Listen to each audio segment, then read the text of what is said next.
Amis de langue française, je vous salue dans le beau nom de Jésus-Christ. Et maintenant, nous regardons à l'évangile de Marc. Un évangile très important parce que c'est l'évangile du serviteur. Et cet évangile nous montre la façon dont Jésus a vécu sa vie parmi nous, mais aussi la façon dont nous-mêmes, nous devrions vivre parmi les hommes. Alors voilà. Marc chapitre 10, versets 42-45, voici ce que nous y lisons. Jésus leur appela et leur dit, vous savez que ceux qu'on regarde comme les chefs des nations les tyrannisent et que les grands les dominent. Il n'en est pas de même au milieu de vous. Et quiconque veut être grand parmi vous, qu'il soit votre serviteur. Et quiconque veut être le premier parmi vous, qu'il soit l'esclave de tous.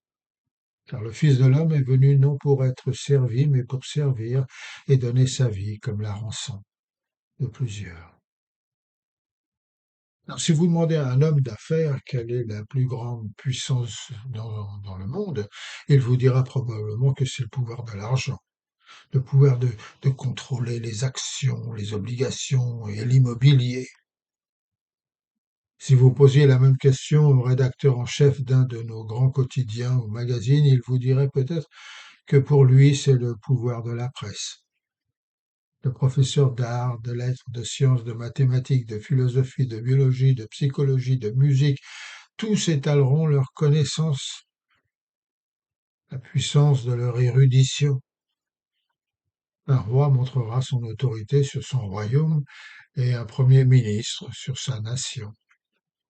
Mais est-il possible qu'une puissance soit au-dessus de toutes ces grandes puissances, ces forces qui prétendent contrôler notre monde? Une puissance accessible à tous, cependant ignorée par beaucoup? Ben oui, oui, dit la Bible. La plus grande de toutes les puissances de ce monde a un pouvoir qui ne faillit jamais, un pouvoir qui ne meurt jamais, un pouvoir jamais égoïste, jamais grossier ni capricieux, un pouvoir jamais jaloux ni envieux. Cette puissance est trouvée patiemment. Elle se réjouit de la vérité, elle fait toujours confiance, espère toujours et persévère toujours. On n'a même pas besoin d'aller à l'école pour la posséder. Elle peut être utilisée dans notre vie à tout moment, à la maison, au travail, partout où vous allez. Elle apporte le charme à la poésie, un effet apaisant à la musique. Elle développe une fascination pour la peinture, elle attire la finesse de la sculpture, elle révèle la beauté d'un paysage et éveille une tendre attirance entre les êtres humains. Ouais, je parle de la puissance d'aimer. Sans amour, vous n'êtes rien. Sans amour, la solitude apparaît.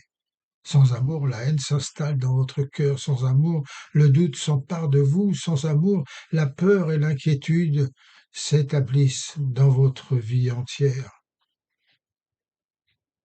La vraie vie chrétienne ne peut être décrite que comme une vie faite pour aimer, même ceux qui ne sont pas aimables. Catherine Booth, Cat Booth, fille de William Booth, le fondateur de l'Armée du Salut, disait « Il faut un cœur brisé pour aimer comme le Christ nous a aimés ». Un chrétien rempli de cette puissance est avant tout un humble serviteur. Tenez, c'est l'heure des élections. Que proposent les politiques dans leurs agendas? Une meilleure éducation, beaucoup de travail, une réduction des impôts, souci de l'environnement, augmentation du salaire minimum, justice pour tous, plus grand contrôle de l'immigration, etc., etc. Et qu'est-ce que Dieu offre? Un torchon. Dans Jean chapitre 13, verset 1 à 17, nous lisons « Le Christ à qui le Père avait remis toutes choses entre ses mains, il était venu de Dieu et qu'il s'en allait à Dieu, Christ le Messie, le roi des rois, le Seigneur des seigneurs, le Créateur avec son Père et le Saint-Esprit du ciel, de la terre et de tout l'univers, eh bien, le Christ offre à tous ceux qui veulent le suivre ni un royaume, ni une couronne, pas de titre, pas de succession, pas d'intelligence scientifique, ni d'éloquence, mais un simple torchon. Et je vous dis, si le Christ nous demandait de décrocher la lune, nous irions décrocher la lune. Si nous devions marcher sur la tête pour faire partie du royaume de Dieu, beaucoup le feraient.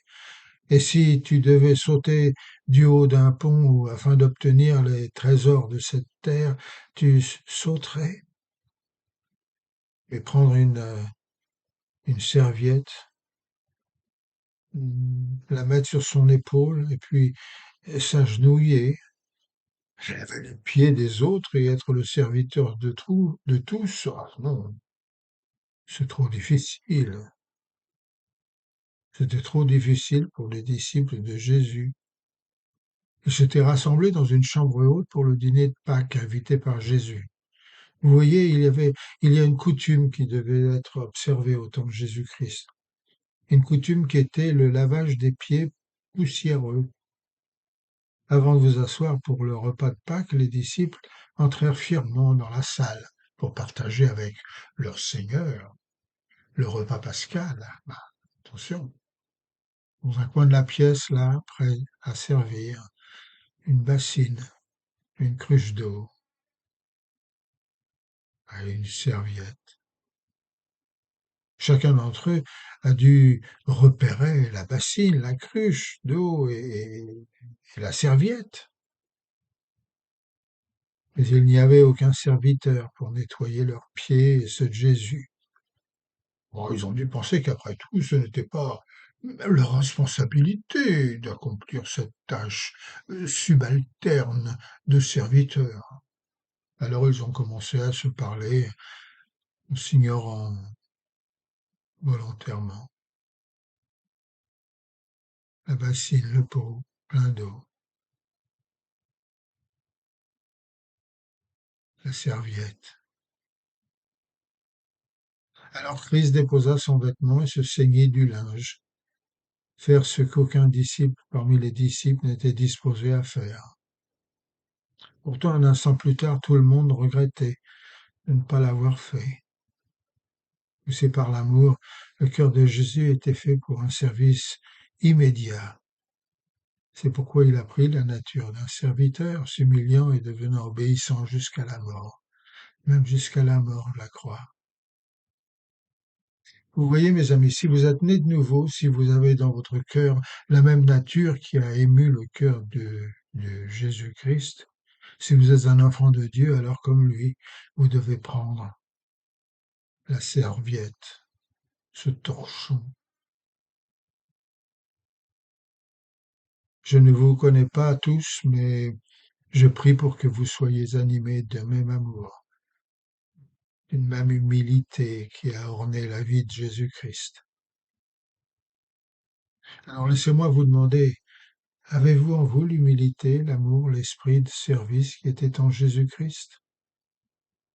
N'oubliez jamais, ce ne sont pas les vêtements qui différencient le roi de l'esclave, mais le cœur de celui qui prend la serviette et l'utilise en toute humilité.